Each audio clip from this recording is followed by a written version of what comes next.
রাহমাতুল্লাহি ওয়া বারাকাতুহু। সম্মানিত দর্শক শ্রোতা মণ্ডলী,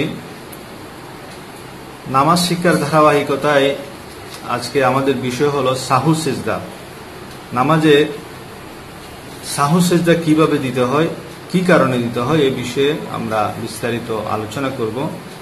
আমার সাথে আছেন ছোট্ট বন্ধু মোহাম্মদ সাফওয়ান। তো নামাজের মধ্যে কিছু আছে ফরজ, যদি ফরজ বাদ যায়, ছুটে যায়, তখন কি করতে হয়, আমাদের নামাজটা পুনরায় পড়তে হবে। কিন্তু নামাজের মধ্যে যদি কিছু আছে ওয়াজিব, এই ওয়াজিবগুলো যদি বাদ যায়, তখন আমাদের কি করতে হবে, সাহু সিজদা দিতে হবে। Very good. তো এই সাহু সিজদাটা কিভাবে দিতে হয় এবং ওয়াজিবগুলো কি কি, এই নিয়ে আমরা আলোচনা করব। নামাজের ফরজের মধ্যে যেমন আছে কেবলামুখী হওয়া একটা ফরজ, সতর ঢাকা, তারপরে নামাজের মধ্যে রুকু করা, দুইটা সিজদা করা, এগুলো ফরজ। যেমন ধরো তুমি ভুলক্রমে কোনো একটা রাকাতে একটা সিজদা করছো অথবা রুকু করো নাই, এগুলো ফরজ ছুটে গেছে, বাদ দিছো ভুলে। এখন তুমি পরে যদি তোমার মনে হয়, তখন তুমি ওই নামাজটা পুনরায় পড়তে হবে। ওখানে সাহু সিজদার কোনো সিস্টেম নাই। কিন্তু যদি ওয়াজিব ছুটে যায়, তাহলে সাহু সিজদা দেওয়ার সিস্টেম আছে। তাহলে আমরা প্রথমে জেনে নিব ওয়াজিবগুলো কি কি। নামাজের মধ্যে সাধারণত আমরা জানি 14টি ওয়াজিব আছে। যেমন নাম্বার 1, আলহামদু সূরা পড়া, আলহামদুলিল্লাহি রাব্বিল আলামিন, এই সূরাটা পুরা পড়া। এই সূরার মধ্যে যদি কোনো কারণে একটা আয়াত ছুটে যায়, তাহলে সাহু সিজদা দিতে হবে। তারপর আলহামদু সূরার পরে অন্য একটা সূরা মিলানো ওয়াজিব। তারপরে তৃতীয় হলো রুকু সিজদাতে দেরি করা, খুব তাড়াহুড়া করে রুকু সিজদা যেটা যারা করে, এটা তারা মূলত ওয়াজিব ছুটে গেল তাদের থেকে। তাহলে ধীর স্থিরভাবে রুকু সিজদা করতে হবে। আর পরে রুকু হতে সোজা হয়ে দাঁড়ানো, রুকু হতে সোজা হয়ে দাঁড়াইতে হবে। অনেকে রুকু থেকে সোজা হয়ে দাঁড়ায় না। এখন আমরা দেখাবো রুকু থেকে কিভাবে সোজা হয়ে দাঁড়াতে হয়। সামি আল্লাহু লিমান হামিদা বলে দাঁড়াও, রব্বানা ওয়ালাকাল হামদ। এই যে সোজা হয়ে দাঁড়ানো, এটা হলো রুকু থেকে সোজা হয়ে একদম কোমর সোজা করে দাঁড়ানো। এখন সিজদা, দুই সিজদার মাঝখানে সোজা হয়ে বসা, আল্লাহু আকবার করে বসা, একদম এইভাবে সোজা হয়ে স্ট্রেট কোমর সোজা করে বসতে হবে। এটাও ওয়াজিব। অনেকে তাড়াহুড়া করে সিজদা থেকে দুই সিজদার মাঝখানে সোজা হয়ে বসেন না, কোমরটাকে সোজা করে বসেন না, তাহলে তার ওয়াজিব ছুটে যাচ্ছে। ফলে তাকে সাহু সিজদা দিতে হবে, না হয় তার এই নামাজ পুনরায় পড়ে দিয়ে তার জন্য ওয়াজিব থেকে যাবে তার দায়িত্বে। এরপর হলো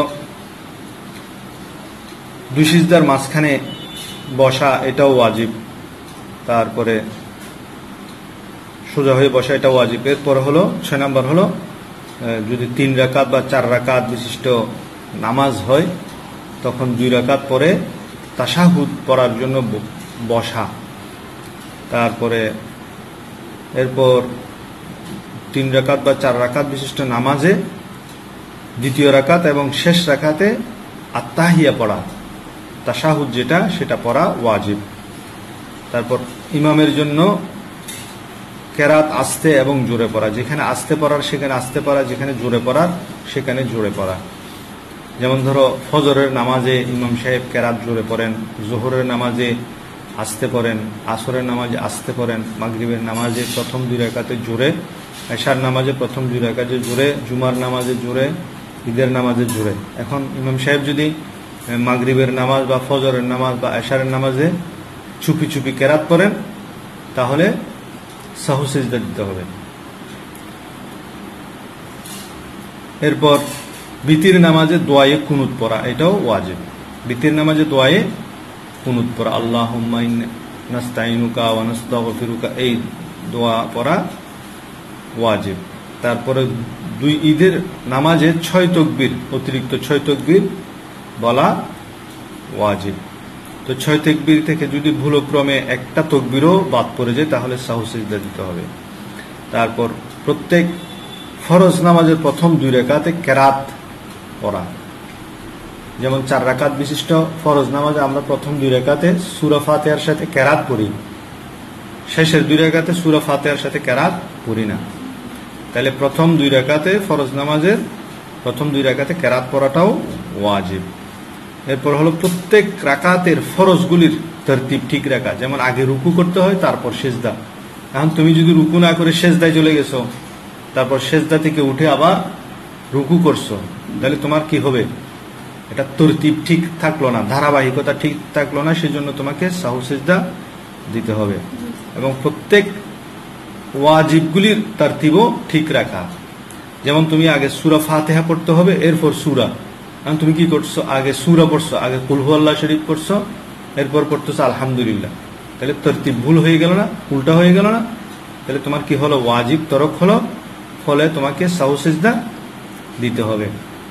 এবং আসসালামু আলাইকুম বলে নামাজ শেষ করা। আসসালামু আলাইকুম বলা এটা ওয়াজিব। আমরা তো আসসালামু আলাইকুম ওয়া রাহমাতুল্লাহ বলি, তাহলে আসসালামু আলাইকুম বলা ওয়াজিব, সাথে ওয়া রাহমাতুল্লাহ বলা সুন্নত।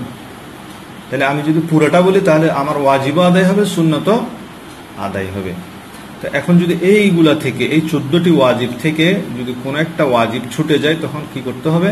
ভুলের ক্রমে যদি ছুটে যায়, ইচ্ছাকৃত ছাড়লে কিন্তু নামাজ পুনরায় পড়তে হবে। আর যদি ভুলে ছেড়ে দাও, কয়েকটা ভুলক্রমে যদি এই ওয়াজিবগুলো ছেড়ে দাও, যেমন তুমি নামাজের মধ্যে বিতির পড়ো নাই, বিতির নামাজে দোয়ায়ে কুনুত পড়ো নাই, অথবা 3 রাকাত মাগরিবের নামাজে দ্বিতীয় রাকাতে তুমি কি করো নাই?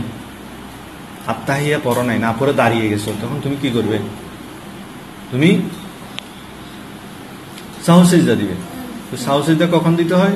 শেষ রাকাতে আত্তাহিয়া পড়ে, এই ফ্যান বন্ধ করো, শেষ রাকাতে আত্তাহিয়া পড়ে কি করতে হবে? সালাম ফিরাইতে হবে, একটা সালাম। তাহলে আত্তাহিয়া পড়ো, কতটুকু করবে? আত্তাহিয়াতু লিল্লাহি আসসালাওয়াতু তাইয়্যিবাত আসসালামু আলাইকা আইয়ুহান নাবিয়্যু ওয়া রাহমাতুল্লাহি ওয়া বারাকাতুহু আসসালামু আলাইনা ওয়া আলা ইবাদিল্লাহিস সালিহিন আশহাদু আল্লা ইলাহা ইল্লাল্লাহ ওয়া আশহাদু আন্না মুহাম্মাদান আবদুহু ওয়া রাসূলুহু বলে সালাম ফিরাও। আসসালামু আলাইকুম ওয়া রাহমাতুল্লাহ, সালাম ফিরাও এক পাশে, আসসালামু আলাইকুম ওয়া রাহমাতুল্লাহ বলে সিজদা দাও। 2টা সিজদা দিতে হবে। আল্লাহু আকবার,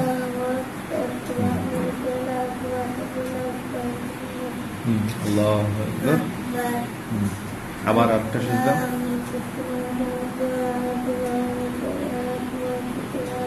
আল্লাহু আকবার করে বসে, তাহলে আবার আত্তাহিয়া পড়তে হবে। আত্তাহিয়াতু লিল্লাহি আসসালাওয়াতু তাইয়্যিবাত আসসালামু আলাইকা আইয়ুহান নাবিয়্যু ওয়া রাহমাতুল্লাহি ওয়া বারাকাতুহু আসসালামু আলাইনা ওয়া আলা ইবাদিল্লাহিস সালিহিন আশহাদু আল্লা ইলাহা ইল্লাল্লাহ ওয়া আশহাদু আন্না মুহাম্মাদান আবদুহু ওয়া রাসূলুহু। এরপর দুরূদ শরীফ, আল্লাহুম্মা সাল্লি আলা মুহাম্মাদ ওয়া আলা আলি মুহাম্মাদ কামা সাল্লাইতা আলা ইব্রাহিম ওয়া আলা আলি ইব্রাহিম ইন্নাকা হামিদুম মাজিদ।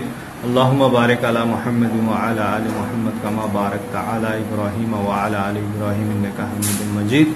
এরপর দোয়ায়ে মাসুরা, আল্লাহুম্মা ইন্নী যালামতু নাফসি যুলমান কাসীরান ওয়া লা ইয়াগফিরুয যুনুবা ইল্লা আনতা ফাগফিরলি মাগফিরাতাম মিন ইনদিকা ওয়ারহামনি ইন্নাকা আনতাল গফুরুর রহিম বলে আসসালামু আলাইকুম ওয়া রাহমাতুল্লাহ সালাম ফিরে আসসালামু আলাইকুম ওয়া রাহমাতুল্লাহ। তাহলে তোমার নামাজের মধ্যে যে ভুল ত্রুটি হয়ে গেল, ওয়াজিব ছুটে গেল, এই ভুলের কারণে তুমি এই সাহু সিজদা দেওয়ার সাথে সাথে তোমার ওই ভুলটা কি হয়ে গেল? মাফ হয়ে গেল। কিন্তু তুমি যদি ভুল না করে ইচ্ছাকৃত কোনো একটা ওয়াজিব ছেড়ে দাও, যেমন ইচ্ছাকৃত তুমি দোয়া কুনুত পড়ো নাই, বিতির নামাজে 3য় রাকাতে দোয়া কুনুত না পড়ে তুমি রুকুতে চলে গেলে ইচ্ছাকৃত, তখন সাহু সিজদা দিলে হবে না। যদি ভুলক্রমে রুকুতে চলে যাও, দোয়া কুনুত পড়তে চলে যাও, দোয়া কুনুত না পড়ে রুকুতে চলে যাও, তাহলে তুমি যদি রুকুতে মনে হয়েছে যে তুমি দোয়া কুনুত পড়ো নাই, তখন তুমি কি করবে? নামাজ পড়ে ফেলবে, রুকু থেকে উঠে আবার দোয়া কুনুত পড়ার প্রয়োজন নাই। তোমার জন্য তো একটা অপশন আছে, সেই অপশনটা কি? তুমি লাস্ট রাকাতে গিয়ে আত্তাহিয়া পড়ে ডান দিকে একটা সালাম ফিরিয়ে 2টা সিজদা করে আবার আত্তাহিয়া পড়ে সালাম ফিরাবে, তাহলে এটা সাহু সিজদা হয়ে গেল। অর্থাৎ তোমার এই সিজদার কারণে তোমার যে ভুল হয়েছে, ভুলের কারণে যে সিজদা সেটাকে বলা হয় সাহু। সাহু অর্থ হলো ভুল, ভুলের কারণে যে সিজদা সেটাকে বলা হয় কি? সাহু সিজদা। তাহলে সাহু সিজদা কখন দিতে হয়? যদি নামাজের মধ্যে কোনো ওয়াজিব ছুটে যায়, নামাজের মধ্যে যদি কোনো ওয়াজিব ছুটে যায়, তখন কি করতে হয়? সাহু সিজদা দিতে হয়। দিতে হয়।